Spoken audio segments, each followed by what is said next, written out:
Bien, buenos días a todos. En primer lugar, como no, agradecerte, Alfredo, y a Obelix, sobre todo a ti, Alfredo, las palabras tan amables que has tenido al presentarnos a Jesús y a mí.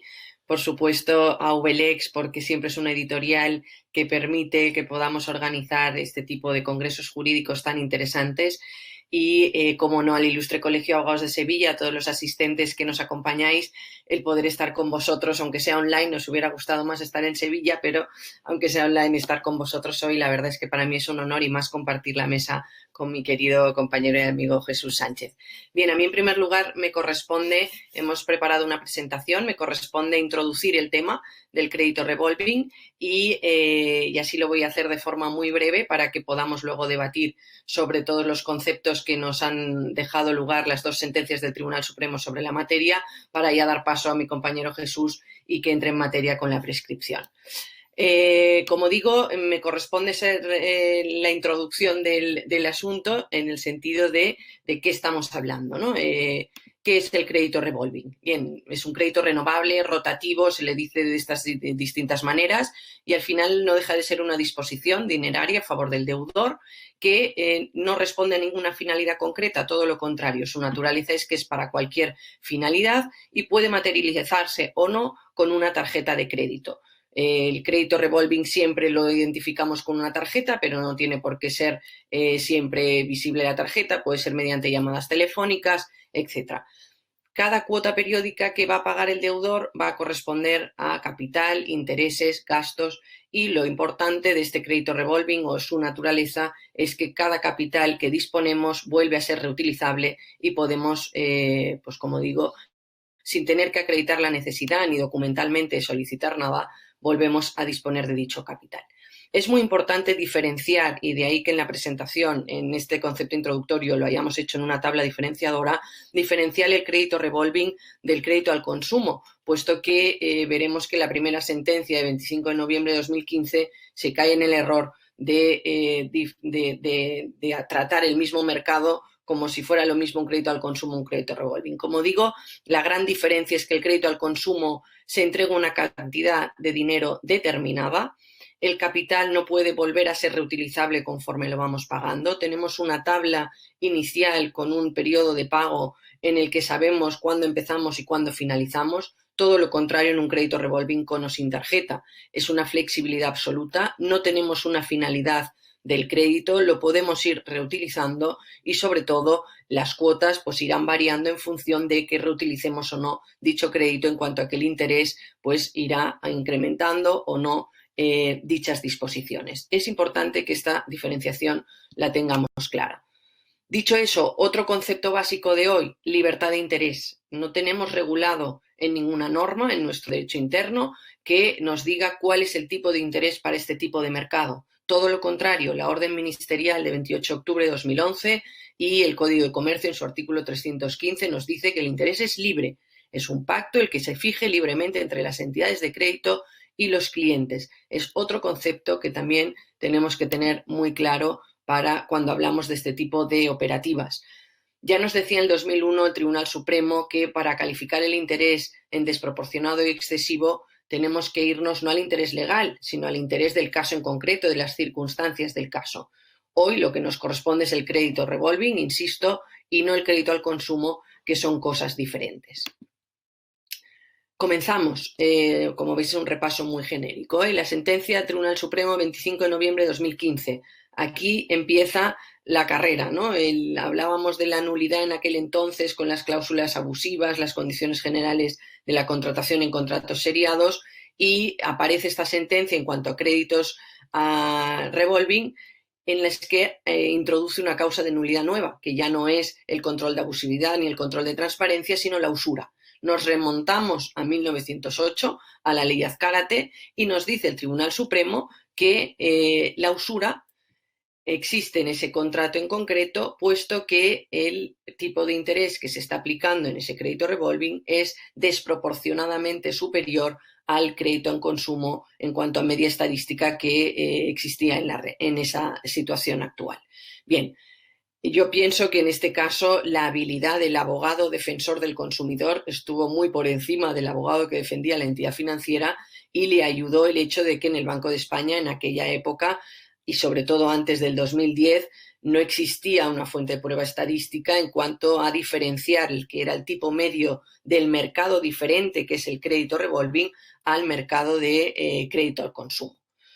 Eso que llevó al Tribunal Supremo pues a confundir lo que era un mercado que es totalmente distinto, como hemos visto, son operaciones de crédito diferente, y llevó también a que a partir de marzo de 2017, dentro del crédito al consumo, veremos que el portal estadístico del Banco de España y el portal del cliente bancario ya diferencia lo que es crédito al consumo de lo que es crédito revolving o tarjeta de crédito, en cuanto a que, por supuesto, es un tipo de interés muy distinto. Esa sentencia del Tribunal Supremo del 2015 interpretó la usura comparando erróneamente estos tipos de interés, confundió dichos tipos de interés, y esperábamos, como agua de mayo, para ver estas diferencias jurisprudenciales que teníamos en las distintas audiencias provinciales a partir de esta sentencia, cómo se iba a resolver esta controversia en el Tribunal Supremo en el 2020. Pues nos llega la sentencia el 4 de marzo de 2020 y lo que hace es que sí que viene a acoger que las circunstancias del caso son muy importantes, pero nos abandona totalmente el elemento subjetivo de la ley de usura. No sé si viene a arreglar algo o todavía me lo estropea más. Eso ahora lo veremos en el debate todos juntos. Si recordamos el artículo 1 de la ley de usura, nos dice que será usurario aquello que se estipule un interés notablemente superior al normal del dinero y manifiestamente desproporcionado con las circunstancias del caso, sin que sea exigible que, acumuladamente, nos dice el Supremo, se exija que ha sido aceptado por el prestatario a causa de su situación angustiosa, de su inexperiencia o de lo limitado de sus facultades mentales. Con lo cual nos encontramos que esta parte subjetiva de la usura se abandona totalmente por la sentencia del 4 de marzo de 2020 y, por supuesto, no nos viene a resolver el problema, porque veremos que el tipo medio en el caso estudiado en la sentencia 4 de marzo era el 20%, el tipo que se declara usurario por el Tribunal Supremo es del 26,8%, y tenemos una laguna que entre el 20% y el 26,8% veremos ahora de forma muy resumida que tenemos de todos los tipos de resoluciones. Hay quien entiende que el 21 es usurario, hay quien entiende que nos tenemos que ir más allá del 26,8 para que lo sea. Sí que nos ha resuelto un gran concepto que tenía erróneo la sentencia del 25 de noviembre de 2015, que es que hay que acudir al tipo medio de las operaciones. Pero claro, ¿dónde acudimos para saber cuál es el tipo usurario o no? Bien, aquí vuelvo al concepto inicial.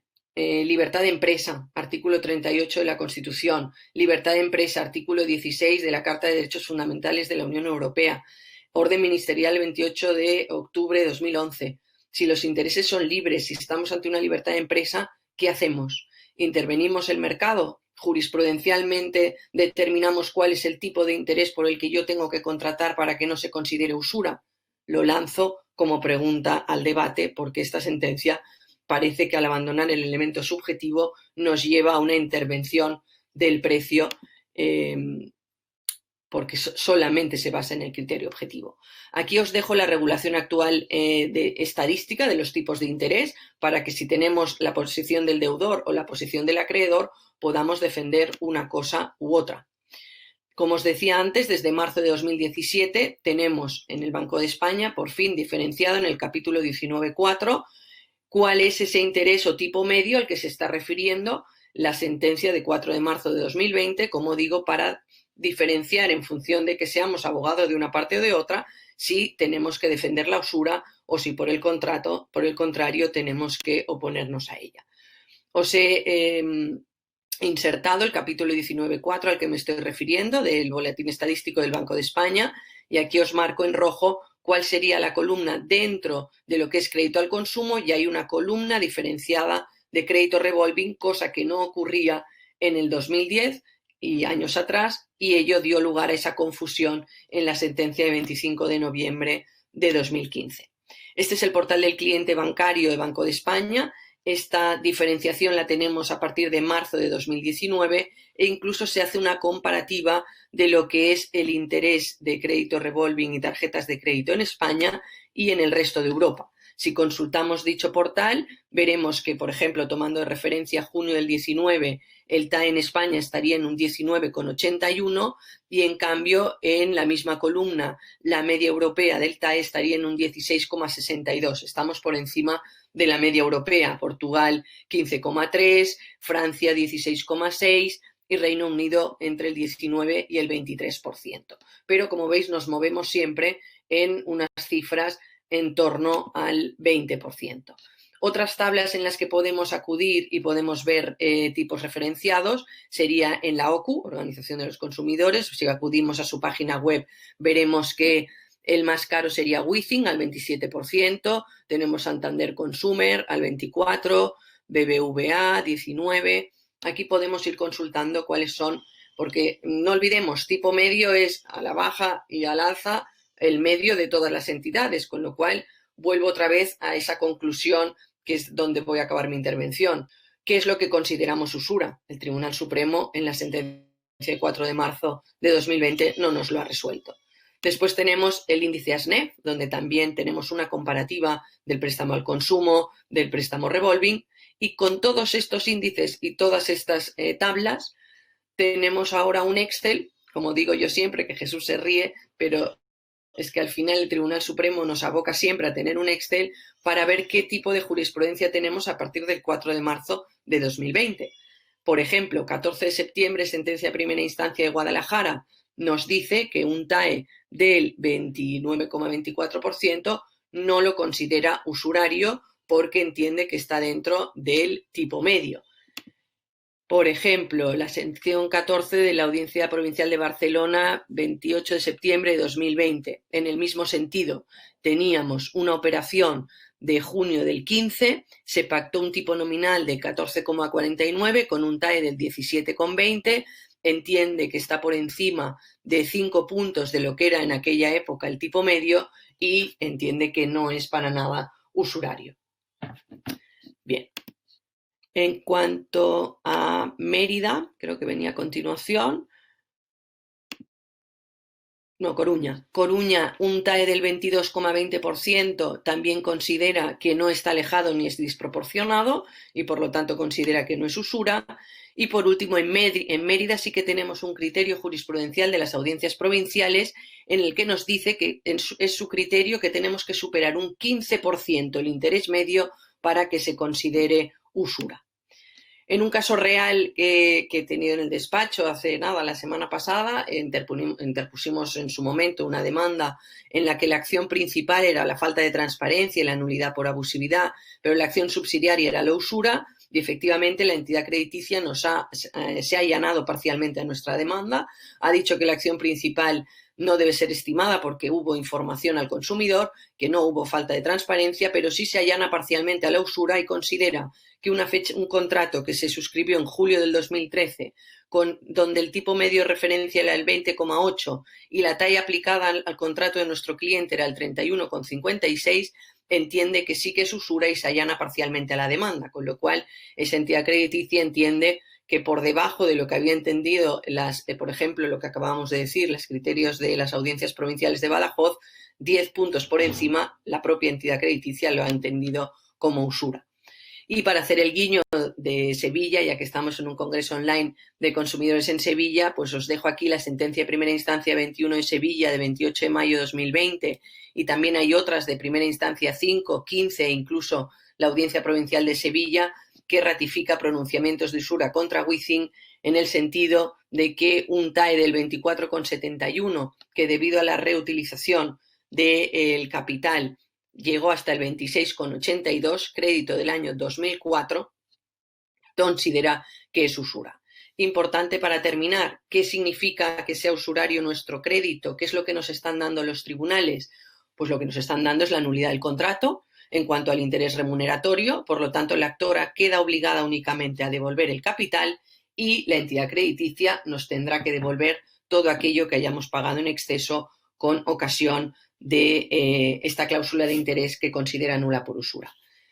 Os he querido situar esta controversia, situar dónde estamos. Los tribunales hoy lo que tenemos es una disparidad absoluta. La sentencia de 4 de marzo de 2020 no nos ha ayudado en nada en el lío que ya teníamos de la sentencia del 25 de noviembre de 2015, pero por si fuera poco esta controversia, por si fuera poco el no saber en qué porcentaje me tengo que mover para que mi crédito sea usurario, introducimos una nueva controversia. ¿Puedo ejercitar la acción hoy? Me ha prescrito si mi contrato de bien el año 2010, 2004, todos estos supuestos que os estoy planteando en la jurisprudencia. Yo hoy me viene un cliente al despacho y además de informarle del tanto por ciento, cómo le planteo el tema de la prescripción, y ahí sí que ya le doy la palabra a mi querido compañero Jesús. Decía Cristina que muchísimas gracias y que por economía, como decimos los abogados, me adhiero a todas las felicitaciones y agradecimientos que has dicho. Y entrando ya en la materia, una previa. He sido muy crítico y sigo siendo muy crítico con estas dos sentencias de la Sala Primera del Tribunal Supremo, tanto la de 25 de noviembre como del 2015, como especialmente con esta de 4 del 2020. Ya he publicado varios artículos, están en abierto en blogs jurídicos, en el blog de Derecho de Consumo del Consejo General de la Abogacía Española, en el blog de Matilde Cuena y otras revistas jurídicas. Para mí, esta sentencia, y lo digo con todos los respetos, es un monstruo jurídico que amenaza con devorar las categorías jurídicas y la seguridad jurídica, ya que está dictada y dirigida a una contratación seriada dentro del mercado financiero. El Tribunal Supremo, con todos mis respetos, se ha convertido en un instrumento de fijación de precios y en un interventor del mercado financiero. Es más, todos esperábamos esta sentencia de marzo del 2020 para fijar seguridad jurídica y evitar la litigación que había provocado la sentencia de 25 de noviembre del 2015. Y el efecto ha sido todo el contrario. Fijaos que en esta sentencia de 4 de marzo del 2020, ya de manera clara, cosa que no había dicho en la de noviembre del 2015, suprime el elemento subjetivo, que es el elemento esencial y básico de la ley de usura. Y no solamente lo suprime, sino que la sentencia dice, como ya hemos dicho en otras sentencias de esta sala, no hay ni una sola referencia de la Sala Primera del Tribunal Supremo en donde se hubiera suprimido ese elemento subjetivo. Todo lo contrario, ese elemento subjetivo formaba la esencia de la fundamentación jurídica de las sentencias de 20 de junio del 2001, la de 16 de octubre del 2006, la de 4 de junio del 2009, especialmente la de 18 de junio del 2012, que el ponente es Javier Orduña y que recordemos, donde se introduce el control de transparencia por primera vez en España. Y luego se sigue reiterando en la de 22 de febrero del 2013, la de 11 de marzo del 2013 y la de 2 de diciembre del 2014, hasta que aparece el fiasco. El fiasco con la sentencia de 25 de noviembre del 2015 y la sentencia de 4 de marzo del 2020. Pero ya nada me asombra a mí en la jurisprudencia de la Sala Primera del Tribunal Supremo. Me remito a las últimas sentencias que acaba de dictar la Sala Primera del Tribunal Supremo y que estoy completamente desconcertado, sinceramente, porque hace una interpretación distinta de lo que yo considero de la jurisprudencia del Tribunal de Justicia de la Unión Europea. Y que eso lo pensara yo, un modesto abogado, no tendría importancia si no fuera porque un amplio sector doctrinal ya se está pronunciando de forma asombrosa con estas recientes sentencias que acaba de dictar el Tribunal Supremo en este mismo mes en el que nos encontramos respecto de los acuerdos novatorios o respecto del IRPH en las viviendas de protección oficial. Y vayamos ya a la materia, vayamos ya a la prescripción, no sin antes querer recordar algo que es importantísimo. El Tribunal Supremo, el 27 de marzo del 2019, repito, el 27 de marzo del 2019, aplicó el elemento subjetivo, ponente, un gran jurista, un gran magistrado, don Ignacio Sancho Gargallo, y aplicó el elemento subjetivo en un préstamo con garantía hipotecaria. Y no solamente aplicó el elemento subjetivo, sino que nos dijo que interés notablemente superior no era en el caso en el que estaba en una horquilla del 40%. ¿Qué es lo lamentable de la sentencia de 4 de marzo del 2020? no solo que jurisprudencialmente derogue uno de los elementos básicos de la ley de usura, sino, lo más importante para mí, que no establece una horquilla. Nos dice que lo que supera un 26,80% es interés notablemente superior respecto de lo que se considera la TAE en el año de formalización del contrato. Primera cuestión. Segunda cuestión e importantísima, no establece una horquilla, deja una horquilla abierta. Eso ha hecho que, por ejemplo, la Audiencia Provincial de Cantabria, en los acuerdos de unificación de criterios, haya considerado que todo lo que sobrepasa un 10% es usurario, o que la Audiencia Provincial de Badajoz considere que es un 15%. Es decir, un auténtico bazar jurisprudencial en nuestro país. Lo peor que puede ocurrir en un Estado de Derecho, la inseguridad jurídica y que cada tribunal, de forma arbitraria y discrecional, interprete una ley y una jurisprudencia de forma distinta. Para mí, eso es lo más lamentable. Ha perdido la gran oportunidad de fijar una horquilla. Podría haber hecho como el sistema francés, que está en un 33% superior, el tercio. No costaba nada. Si aplicáramos una regla de 3, nos encontraríamos que todo lo que superara el tercio, aun cuando hubiera acabado con el elemento subjetivo, que a mí me parece incomprensible, pero por lo menos tendríamos una horquilla de seguridad jurídica. Ni siquiera ha hecho eso. Ni siquiera eso. Lamentable. Lo único que ha provocado es una gran litigiosidad. Y lo podemos ver que están los tribunales inundados de demandas de este tipo. Eso es lo triste, ese bazar jurisprudencial que ha provocado la sentencia del Tribunal Supremo de 4 de marzo del 2020. Realmente yo me siento compungido con esta jurisprudencia de la Sala Primera del Tribunal Supremo, sobre todo porque tengo un profundo respeto y admiración por los integrantes de esa sala. Sinceramente, me cuesta muchísimo de entender. Y dicho esto, vayamos a lo que es esta segunda parte de la conferencia, que es el tema de la prescripción.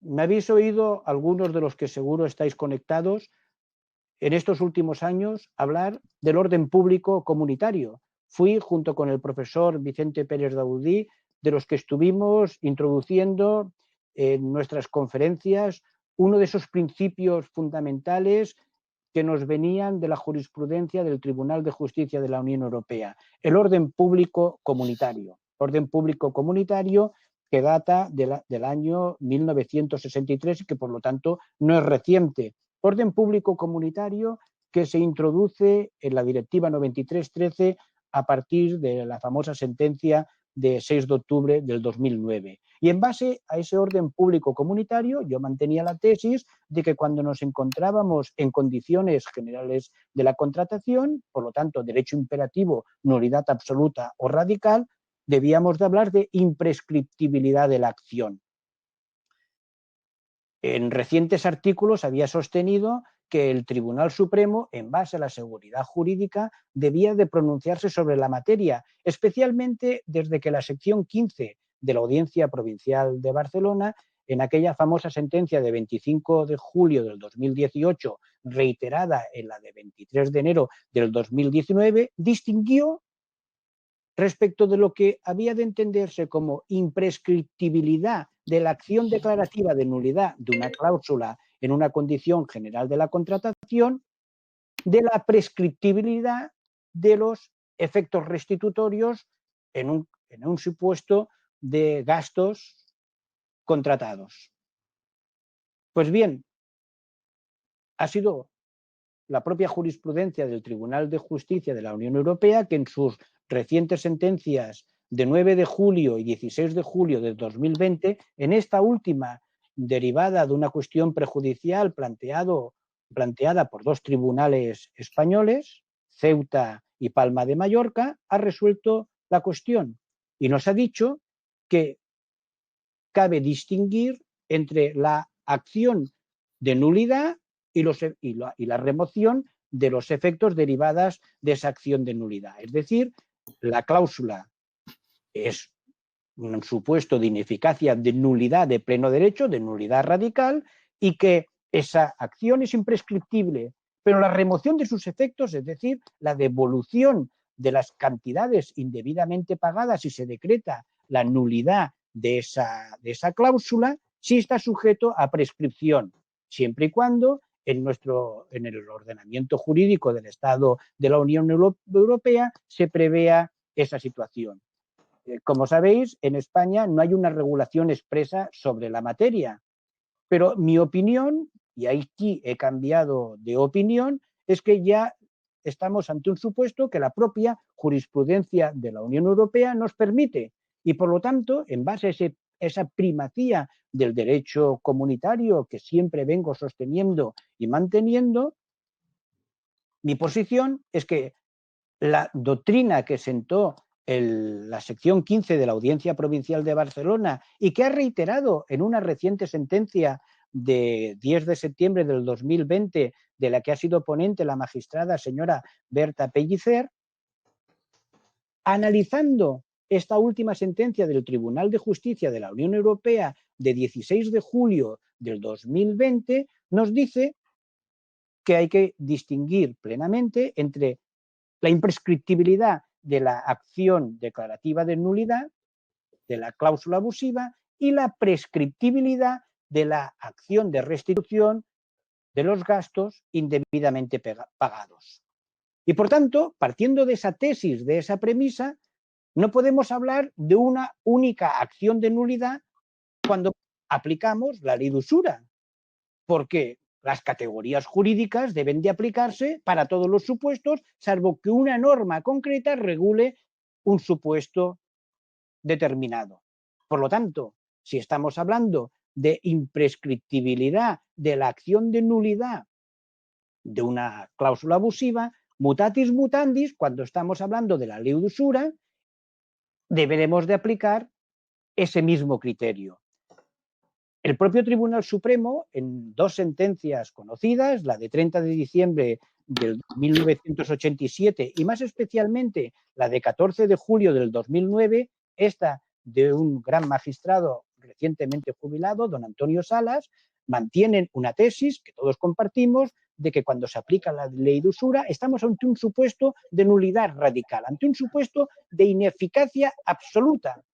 Pero esa tesis es plenamente compatible para aplicar esa dualidad de acciones. Imprescriptibilidad para la acción declarativa de la nulidad del contrato de crédito revolving y prescriptibilidad para los efectos devolutivos de aquellas cantidades indebidamente pagadas si se decreta la nulidad por usura del crédito revolving. Esa es la tesis que creo que es la lógica, porque no puedo, como digo, haber una única acción de nulidad, sino ese desdoblamiento entre la imprescriptibilidad y la prescriptibilidad. Por otro lado, hemos de tener muy en cuenta que el propio Tribunal Supremo ya nos dijo el 20 de enero de 1990 que para poder solicitar y aplicar la ley de usura nos hemos de encontrar con un contrato que esté vigente, cosa que es muy importante también. Y ya entramos en algo importantísimo, dies a quo, para aplicar la prescripción de la acción para la devolución de esos intereses remuneratorios que se hubieran devengado si se decreta la ineficacia, la nulidad de ese contrato de crédito en base a la ley de usura. Y este es un tema también realmente y muy importante a tener presente. Para ello, deberemos de recordar que la Ley 24/2015 modificó el artículo 1964 y 1939 del Código Civil, que además hay una reciente sentencia, un recurso de revisión de 20 de enero del 2020 que analiza esa reforma legislativa del artículo 1964 en base a la Ley 42/2015 y que recomiendo su lectura de esta sentencia, de la que además fue ponente también don Antonio Salas. Y también, y no debemos olvidarnos En cuanto al dies a quo y el dies ad quem, los reales decretos de estado de alarma y finalización de estado de alarma 463 del 2020 y 537 del 2020 en cuanto a la paralización de los plazos de prescripción y su continuación, que hacen que tengamos que fijar como el dies ad quem del artículo 1964 para aplicar los 5 años el 28 de diciembre del 2020. Pues bien, sobre el dies a quo, recomiendo una interesante sentencia de 11 de diciembre del 2012 que analiza el artículo 1969 del Código Civil y de la que fue ponente don Javier Orduña, que hoy participará en 2 ponencias en este magnífico Congreso de Consumo organizado por el Colegio de Abogados de Sevilla, Jubelex. Como acertadamente expone Marín López, el catedrático de Derecho Civil Manuel Jesús Marín, que además fue dentro de la academia, si no recuerdo mal, el primer profesor, el primer jurista estudioso sobre la materia que avaló las tesis de la sentencia de la sección 15 de la Audiencia Provincial de Barcelona que se inicia el 25 de julio del 2018 respecto a ese desdoblamiento de imprescriptibilidad, nulidad absoluta y prescriptibilidad, remoción de efectos restitutorios. Para el profesor Marín, para analizar ese dies a quo, se pueden acudir a 2 elementos, al elemento objetivo o al elemento subjetivo. El profesor Marín parte de la premisa que yo comparto, que hay que acudir al elemento subjetivo del conocimiento. Por lo tanto, cuando nos encontremos en un crédito revolving, por ejemplo, en un artículo reciente publicado en la revista de consumidores de VLES, mi compañera coponente en esta conferencia, Cristina Vallejo y yo, sosteníamos la tesis de que ese dies a quo en materia de cláusulas abusivas debería de ser a partir de la jurisprudencia del Tribunal Supremo, de la Sala Primera, en sus 4 sentencias de 23 de enero del 2020, por una razón de eso, del elemento del subjetivo del conocimiento. Pues bien, en materia de usura, la aplicación que debemos de hacer es que el dies a quo se irá computando en base a cada una de las cuotas que se hayan ido devengando. Por lo tanto, puede haber una prescripción extintiva total o una prescripción parcial o, en su caso, que no esté prescrita la acción. Por último, en materia de crédito revolving, quiero dejar expresa manifestación de que la Sala Primera del Tribunal Supremo no ha dado, con todos mis respetos, pie con bola. Y lo tengo que decir sinceramente. Ya en la sentencia de 25 de noviembre del 2015 nos decía que habíamos de acudir a la TAE. Luego se rectifica el boletín estadístico del Banco de España y ya se establece un parámetro concreto para este tipo de operaciones financieras a partir del 17 de marzo del 2017. Se hacen las estadísticas hasta el año 2000, pero nos encontramos que, curiosamente, el Banco de España, para la elaboración de esas estadísticas que viene impuesta por el reglamento de la Unión Europea, no toma en consideración la TAE, sino que toma en consideración la TEDR. Y en la sentencia de 4 de marzo del 2020 sigue insistiendo que hay que tomar en consideración la TAE. Y para entendernos, para que quede claro, si nos vamos al artículo 6 de la Ley de Contratos de Crédito al Consumo, veremos que se distingue perfectamente de lo que es latín, que no nos confundamos, ni latín ni griego. Latín, el interés nominal que se paga en un crédito, vamos, lo que cada día recibimos en ese recibito, por cierto, ese recibito, que es ese extracto en el que se hace referencia en la última sentencia de la Sala Primera del Tribunal Supremo. No entiendo por qué no tienen esa misma visión para ir al extracto en unas sentencias y para ir al extracto en otras sentencias no se considera, para entendernos. Cuando yo quiero saber la carga económica concreta de lo que me está costando un crédito, si me voy a los extractos veo el interés nominal que estoy pagando, es decir, la boletín. La TAE, como sabemos, es todos los costes del precio que voy a acabar pagando. Ahí se incluyen comisiones, ahí se incluyen gastos y se incluyen otros conceptos, que además no forma, como sabéis, y nos ha dicho recientemente el Tribunal de Justicia de la Unión Europea, pero que ya es reiteración, porque nos los había dicho en esas sentencias, en otras sentencias anteriores. Por ejemplo, la comisión de apertura no forma parte de ese elemento esencial y puede, por lo tanto, irse directamente a su declaración de abusividad vía control de transparencia o incluso directamente. Pues bien, para que lo tengamos muy claro, ese boletín estadístico que publica el Banco de España no tiene como referencia la TAE, sino la TAEDR, sino otra información que es similar al interés nominal. Por lo tanto, nos podemos encontrar que eso es lo que ocurre cada día, que cuando hacemos la verificación del parámetro comparativo es erróneo. Porque una cosa es la TAE, que incluye todos los gastos y comisiones, y otro lo que publica el Banco de España, que no coincide con la TAE. El TEDR, lo que está coincidiendo, TADR, lo que está coincidiendo, es ni más ni menos con ese interés nominal. No se incluyen gastos, con lo cual la confusión es aún mucho mayor. Y lo que es triste es que el Tribunal Supremo, en su sentencia de 4 de marzo del 2020, no hubiera tenido en consideración esos parámetros concretos que para mí es importantísimo. Vamos, que sinceramente, habremos que montar otro congreso en privado para decir lo que pienso. Muchísimas gracias y me someto junto con mi compañera Cristina Vallejo a las preguntas que vayáis formulando. Buenos días a los dos, Cristina y Alfredo. Contamos aquí con varias preguntas de los asistentes. Empezamos. Cristina Rodríguez Jiménez pregunta.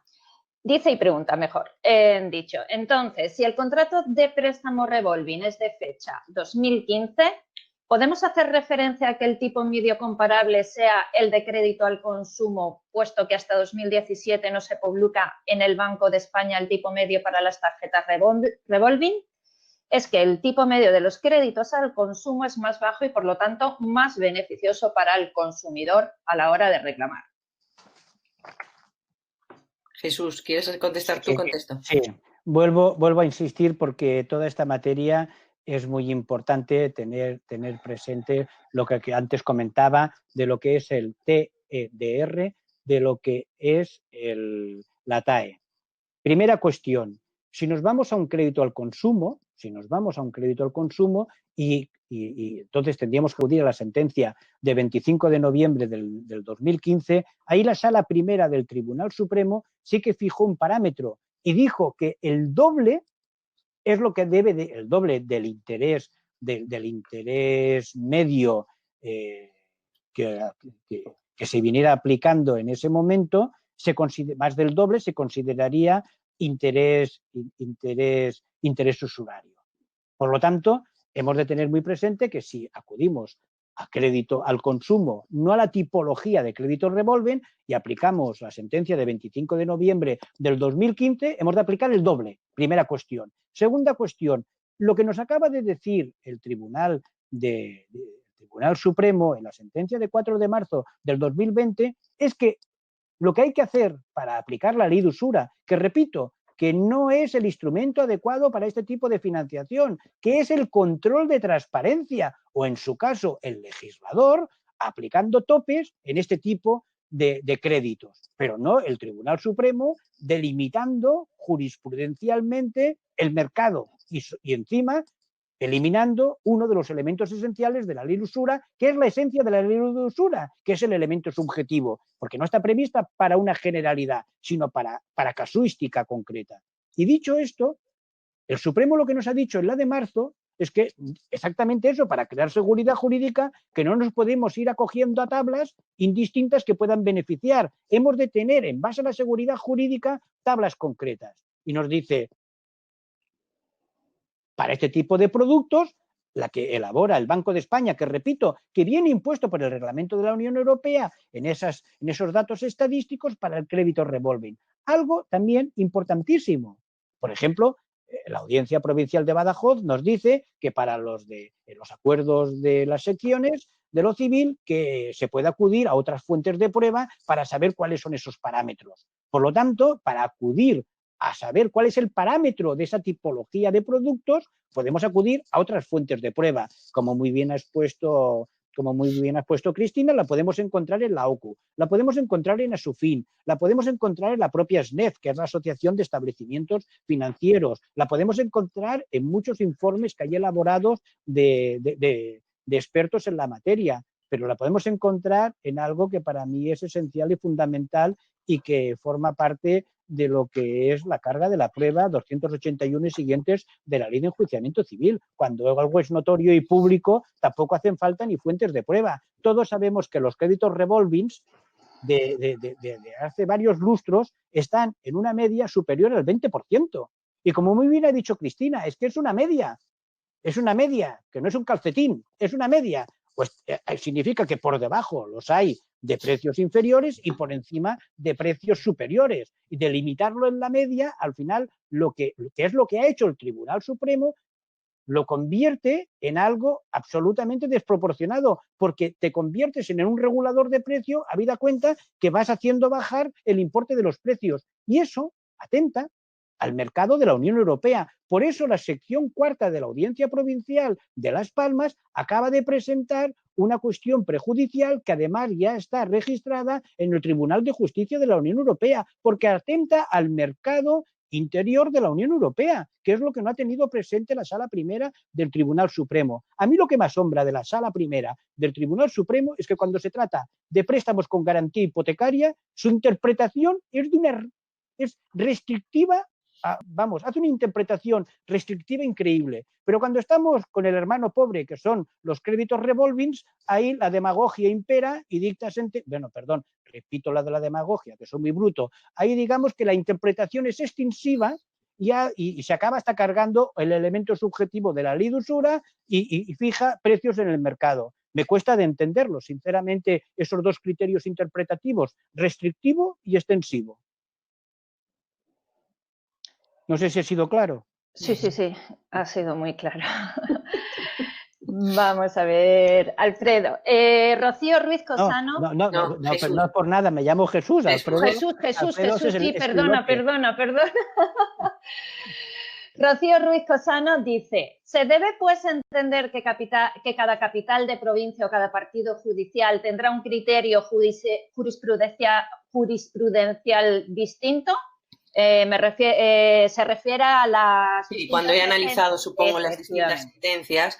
Bueno, os he puesto un ejemplo, pero como decía Jesús, Cantabria habla del 10% por encima, Badajoz el 15% por encima, Madrid, no, que yo sepa, no hay ningún criterio jurisprudencial, pero hay distintos juzgados que creo que alguna otra compañera también preguntaba. Criterio de Madrid, pues tengo aquí, primera instancia 51 de Madrid, nulidad de un contrato de Wizzing por el que tiene que devolver 32.000 euros a los herederos del prestatario. Primera instancia 7 de Getafe. Como os decía, Jesús se ríe de mí, pero es muy importante que tengamos una hoja de Excel bien grande y podamos ir poniendo partidos judiciales, no incluso provinciales, porque dentro de una misma provincia hay distintos partidos judiciales con criterios dispares y, como he expuesto yo al principio de forma introductoria y ha desarrollado Jesús, entendemos tipo medio 20% al alza y a la baja. Lo único que nos dice el Tribunal Supremo es que el tipo usurario es del 26,8 y hay un artículo que creo que se os ha adjuntado con la presentación donde Jesús nos hacía una fórmula, ¿no?, matemática de cómo llegar a ese tercio francés que al menos está regulado, y si multiplicábamos 26,82, que era el caso enjuiciado en la sentencia de 4 de marzo de 2020, por el 20%, que era el tipo medio, traducimos que el Supremo dice que efectivamente se supera un 34,1% en esa contratación, con lo cual tenemos que pensar que todo aquello que supere un tercio es usurario, pues podría ser con esta fórmula que nos hace Jesús en su artículo y que puede ser totalmente compartible. Pero ¿por qué no todo aquello que supere el 26,8 ya es usurario? Es que al eliminar el criterio subjetivo estamos sujetos a que cualquier tipo superior a la media, depende del criterio subjetivo de ese juzgado, de ese partido judicial, lo considere o no lo considere usura. Estamos con esta inseguridad jurídica. Antes he comentado, yo publiqué un artículo sobre el bazar jurisprudencial. Me gustaría hacer una reflexión.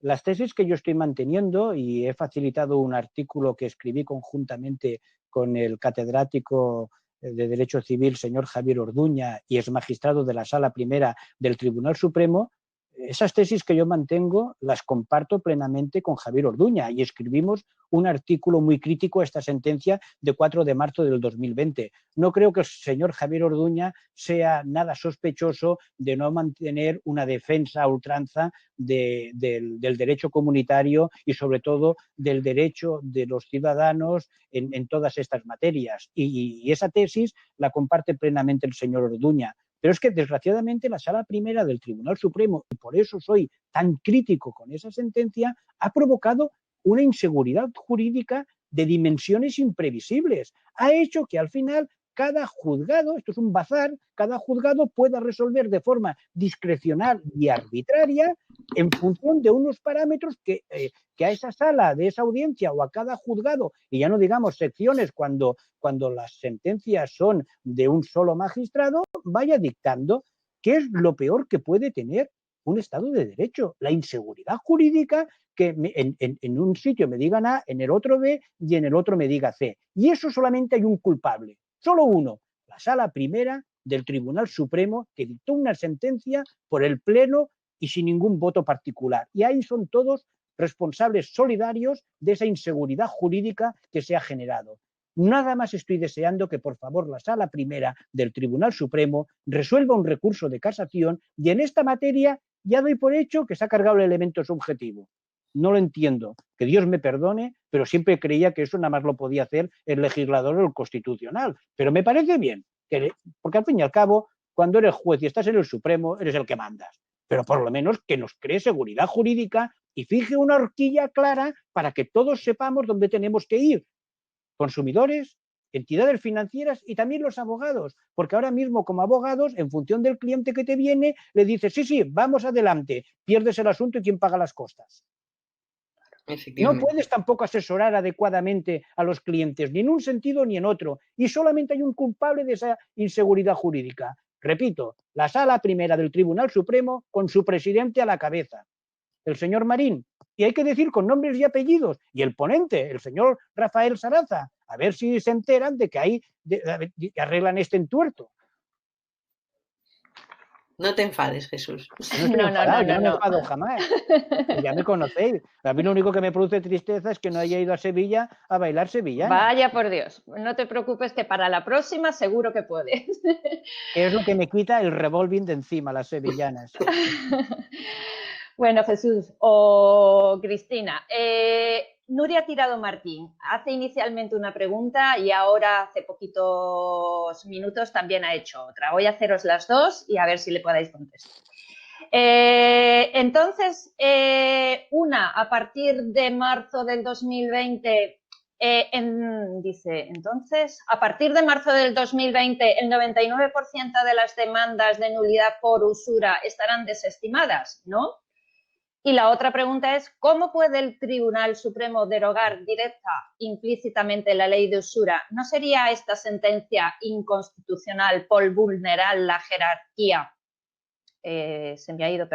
la jerarquía normativa? Bueno, yo creo que las reflexiones que nos ha hecho Jesús durante la ponencia las comparte Nuria, ¿no? Yo creo que es pensar en voz alta, porque poco podemos hacer sobre eso.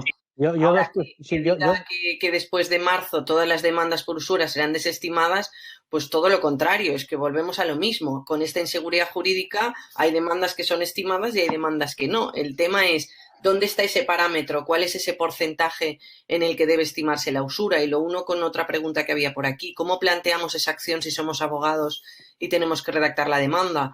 Yo particularmente lo que estoy haciendo es que la usura la planteo como acción subsidiaria. Mi acción principal, como creo que también ha planteado Jesús, es la falta de transparencia, es la abusividad en un contrato en el que pues, el consumidor no ha estado informado, hay un desequilibrio, etcétera. Y subsidiariamente plantear la usura, puesto que la sentencia de 4 de marzo de 2020 nos deja esa puerta abierta al eliminar el elemento subjetivo, y no voy a dejarlo de utilizar si soy abogada del consumidor, todo lo contrario, lo planteo de forma subsidiaria. Y os he puesto el ejemplo en el PowerPoint. Una entidad crediticia se ha allanado parcialmente a mi demanda acogiendo la acción de usura y diciendo que es nulo el contrato porque estaba 10 puntos por encima de la media. Así que yo lo plantearía de esta forma: acción principal, falta de transparencia, y acción subsidiaria, nulidad por usura. Yo de todas maneras, para responder las preguntas, en cuanto a la inconstitucionalidad, recordar que el Constitucional ya ha dicho en innumerables sentencias que todas las normas anteriores a 1978 puede un juez analizar si son constitucionales o no. Por lo tanto, ahí yo no voy a entrar.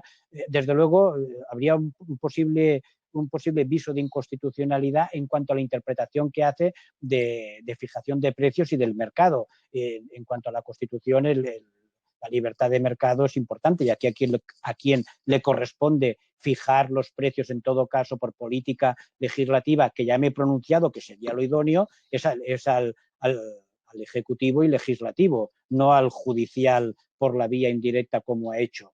Pero en cuanto a inconstitucionalidad, es una norma anterior. Ahora, que manda narices que el Tribunal Supremo, para resolver esta cuestión cuando tenía la vía de la transparencia, yo creo que a algunos de la Sala Primera les sale sarpullidos cuando hablan de la palabra transparencia y piensan en Javier Orduña. O sea, es que, no sé, les provoca cierta reacción, y no han querido resolver esta materia vía transparencia, que era lo lógico. Porque acudir a una norma vetusta de 23 de julio de 1908, sinceramente, me produce hilaridad. Cuando luego, curiosamente, el 5 de marzo del 2015, la propia Sala Primera del Tribunal Supremo se carga ya completamente toda la materia del crédito litigioso, que estamos hablando de una norma también absolutamente decimonónica del 1535 del Código Civil. La verdad es que me cuesta mucho de entender a veces algunas de esas sentencias de la Sala Primera del Tribunal Supremo. Y la verdad es que, entre 3, 4 y 5 de marzo del 2020 cayeron unas cuantas sentencias como esta semana pasada. O sea que va a dar mucho tema para la formación. Y en cuanto a la prescripción, que creo que es donde dirigía la pregunta a la compañera, a ver, no es que ni muchísimo menos el 28 de diciembre computaremos solamente 5 años. Se puede haber interrumpido la prescripción y irá en función de esos 5 años. Recordad que en 1964 hasta el 28 de diciembre prevé un plazo de 15 años, cuidado, con los efectos del artículo 1939 del Código Civil. Daniel Sánchez Fernal nos pregunta: ¿qué opináis de esta sentencia? Es la del JPI número 20 de Zaragoza, número 95/2020, de 12 de marzo del 2020. En el ordinario 1100 de 2019. En el fundamento jurídico número 6 argumenta: de modo que la parte demandada debe abonar al actor a la cantidad que sea del total del capital prestado, teniendo en cuenta todas las cantidades ya abonadas por todos los conceptos, intereses, comisiones, seguro, a determinar en ejecución de sentencia en virtud de los siguientes criterios que se fijan a los efectos previstos en el artículo 219 de la ley. Se deberá partir de todos los extractos desde el inicio de la operativa de la tarjeta objeto de las presentes actuaciones. Respecto de ellos, se determinará el importe que deriva del uso de la tarjeta durante todo su periodo. De este importe se restarán todos los abonos verificados por la parte demandante en relación a tal tarjeta. Bien, te contesto muy rápido. Recordar que la sentencia de 25 de noviembre del 2015 no acordó la devolución de las cantidades porque la parte demandada en el procedimiento no había formulado demanda de reconvencional. Por lo tanto, la Sala Primera del Tribunal Supremo, en esa sentencia de noviembre del 2015, delimitó muy bien la pretensión. Si quieres la devolución o tienes que ejercitar una acción vía principal o vía reconvencional, cosa que es muy importante. En cuanto a dejar para ejecución de sentencia, pues lo prevé la propia ley de enjuiciamiento civil y cómo deba de llevarse a cabo ese recálculo para poder verificar lo que es capital pendiente y cualquier otra de las cantidades pagadas y que fueran objeto de devolución por ser pagos indebidos, habida cuenta que se decreta. Recordar que, a diferencia de condiciones generales de la contratación, con la aplicación de la ley de usura, lo que se hace es dejar ineficaz el contrato. El contrato queda íntegramente nulo, mientras que en una cláusula lo que se hace es expulsar la cláusula del contrato. Hay una diferencia importantísima. Por lo tanto, tal y como prevé también el artículo 3 de la ley de usura, ahí lo que procede es capital pagado y todas las cantidades pagadas en más, su devolución hasta cubrir el capital pagado, porque evidentemente el capital se ha de reintegrar, se ha de devolver. ¿Cuál es la fórmula que adopte el juez en ese tema? Tendríamos que mirar y analizarlo, si es la correcta o no. Con una simple lectura ahora de la sentencia me veo incapaz de afirmar o negar, pero el recálculo es muy sencillo, porque estamos hablando de una cuestión que es exclusivamente aritmética.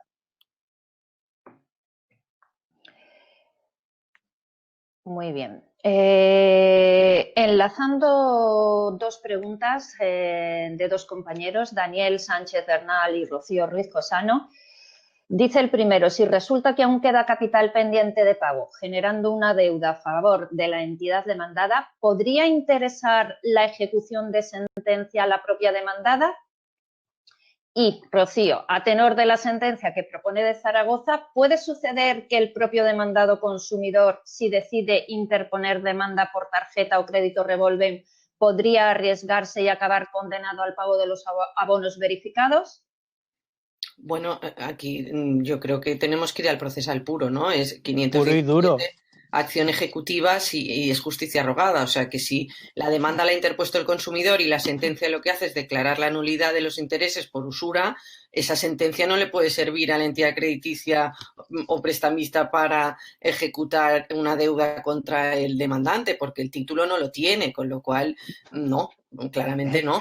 Es que, Cristina, mutatis mutandi, lo que acabo de decir de la demanda reconvencional para el prestatario, porque aquí no quiero hablar ni de consumidor ni de entidad financiera, para el prestatario, que necesitas acción o reconvención, mutatis mutandi, exactamente lo mismo para la entidad financiera. Si te interponen una demanda de nulidad contractual y tú no has reconvenido diciendo, muy bien, los intereses, si se declara la nulidad del contrato, los intereses que se han pagado de más son 3.000, pero el capital son 10.000, evidentemente yo de formular una demanda reconvencional también solicitando la devolución del capital. Recordar que ahora con el 1964, a partir del 28 de diciembre, de 28 de diciembre, que es cuando finaliza el cómputo final, con el tema de los reales decretos del estado de alarma, por el COVID, que he hecho explicación antes. Pero recordar que se prorrogan esos 3 meses famosos, pero recordar que es un tema también interesante, porque los intereses, la prescripción en intereses remuneratorios y en intereses y lo que es capital y intereses moratorios cambia. El Tribunal Supremo tiene fijada una doctrina muy consolidada en la materia. Ahora, como va a estar todo unificado con el plazo de 5 años del 1964 del Código Civil, poca distinción en la materia. Fernando Sánchez Arjona Martín pregunta: ¿un contrato real revolving se ha cancelado, finalizado por haber pagado todas las cuotas? ¿No se puede reclamar? Un contrato que se ha cancelado, finalizado por haber pagado todas las cuotas, ¿no se puede reclamar? Yo, mi opinión personal es que sí, pero sujeto a los plazos de prescripción que antes comentaba.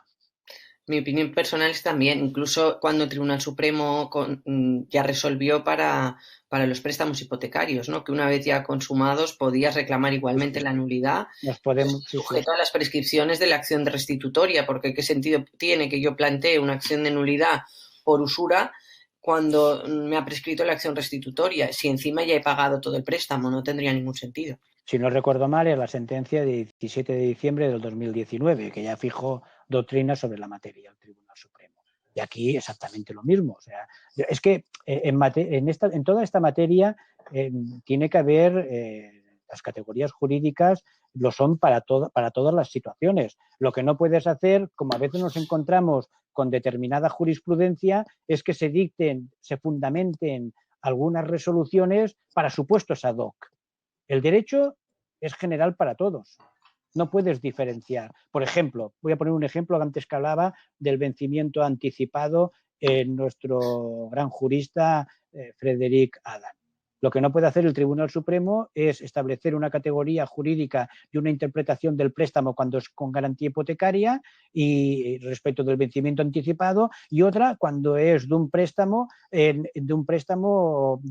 al consumo. Es más, resolver en esas famosas 4 sentencias de la Sala Primera del préstamo al consumo, que ahí no se puede aplicar porque no tenemos ninguna norma sustantiva que establezca el vencimiento anticipado en caso de impago, cuando realmente tenemos la ley de venta a plazos que sí que establece que en caso de impago de 2 cuotas ese vencimiento anticipado es válido. Es más, cuando la propia Sala del Tribunal Supremo, en una sentencia de 7 de septiembre del 2015, fijó doctrina jurisprudencial respecto a las 2 cuotas en base a la ley de venta a plazos. A mí realmente es que quedo desconcertado con toda esta jurisprudencia y con este vaivén. Estamos en una situación que es como de ping-pong. Me voy para atrás, para adelante. No me aclaro. Sinceramente, yo no me aclaro con la Sala Primera del Tribunal Supremo. Que conste que los quiero mucho, de verdad, y lo digo sinceramente, que son grandes juristas y excelentes personas, pero me desconcierto cuando leo algunas sentencias. Si estuviéramos redactando un recurso diríamos, entre comas, en estrictos términos de defensa. Pues en estrictos términos de conferencia lo digo. Exactamente. Bueno, pues vamos a la última pregunta antes de pasar a la pausa. Justo Pascual dice, en relación a la prescripción de los contratos de usura, si seguimos la sentencia del Tribunal Supremo de 19 de diciembre del 2018 y dado que estamos pidiendo la nulidad del contrato y no de una cláusula, ¿cómo sería el caso de los gastos de hipoteca? ¿No sería aplicable a los efectos del 1303 del Código Civil? Es decir, que la acción fuera imprescriptible y sus efectos. Pues me mantengo en lo que he dicho. Es que hay una unidad de acción desde la sentencia del Tribunal de Justicia de la Unión Europea de julio del 2020. Yo, repito, he escrito bastante sobre la imprescriptibilidad de la acción en base a la sentencia del Tribunal de Justicia de la Unión Europea de 6 de octubre del 2009. Esa era mi tesis, en base al orden público comunitario. Pero el Tribunal de Justicia, el 9 y el 16 de julio, han abierto una nueva vía. Y ante esta situación, yo he cambiado de criterio. Y además me ha acabado convenciendo 2 herramientas jurídicas. Una, las sentencias de la sección 15 de la Audiencia Provincial de Barcelona, que se inician con la de julio del señor Ribelles, que fue ponente, y el resto de sentencias, y sobre todo las magníficas monografías sobre la materia que ha hecho el profesor, el catedrático de Derecho Civil, el señor Marín. La verdad es que me han convencido y esa es la tesis que yo ahora sostengo. Y creo que es una tesis que tiene lógica y además crea seguridad jurídica. Lo que no puedes estar es en una situación de que han pasado 25 años desde que has formalizado un contrato, 15 desde que se ha cancelado, y tú puedes decir, pues mira, ¿sabes qué te digo? Voy a reclamar. La seguridad jurídica nos obliga a que tengamos, y ya lo dijo además el Tribunal Supremo en el 2010, y además en una sentencia en la que el ponente era el presidente actual de la sala. Es muy importante que en materia de prescripción y en base a la seguridad jurídica se lleve a cabo una interpretación restrictiva, porque eso también es necesario, porque además la prescripción, a diferencia de la caducidad, nos permite poder interrumpirla. Tú la puedes ir interrumpiendo y vuelve a iniciarse el cómputo. Lo que no podemos estar al cabo de 20 años que vengan reclamando. La seguridad jurídica tiene que permitir poner límites. Yo añadiría, para concretar, los apartados 91 y 92 de la sentencia del TJUE que hablaba Jesús, nos habla del principio de efectividad, cuando un consumidor puede pedir la restitución cuando sabe que se ha dictado esta doctrina jurisprudencial para poderla solicitar. 23 de enero de 2019, el Tribunal Supremo nos dice qué tipo de gastos hipotecarios podemos reclamar, pues ese sería el dies aquo y por lo tanto el dies ad quem, según mi humilde opinión, sería el 23 de enero de 2024. Esos 5 años son los que vas a disponer como consumidor en virtud del principio de efectividad de derecho comunitario, de orden público comunitario, porque tú, consumidor, has sabido cuáles son los gastos que puedes reclamar desde dicha fecha. A partir de ahí, 23 de enero de 2024, creo que, igual que dice Jesús, tenemos que cerrar la puerta y dar seguridad jurídica a la acción de restitución. Esa es la tesis que Cristina y yo hemos mantenido en ese artículo que os comentamos, que ahora cuando acabe la conferencia os lo enviaremos también para que pueda ser facilitado a los compañeros y compañeras que están escuchándonos. Además, creo que es muy importante también ese principio de efectividad, como muy bien dice Cristina, tenerlo presente.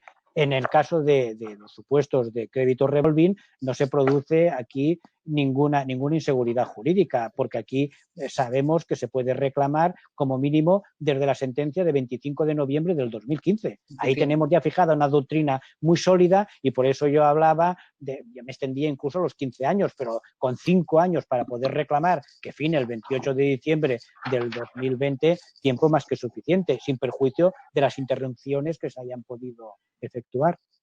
Agradeceros, Jesús y Cristina, por vuestra intervención y felicitaros, como también vienen haciendo todo el resto de asistentes, al igual que como también alguno de ellos te han calificado, Jesús, de valiente. Muchas gracias.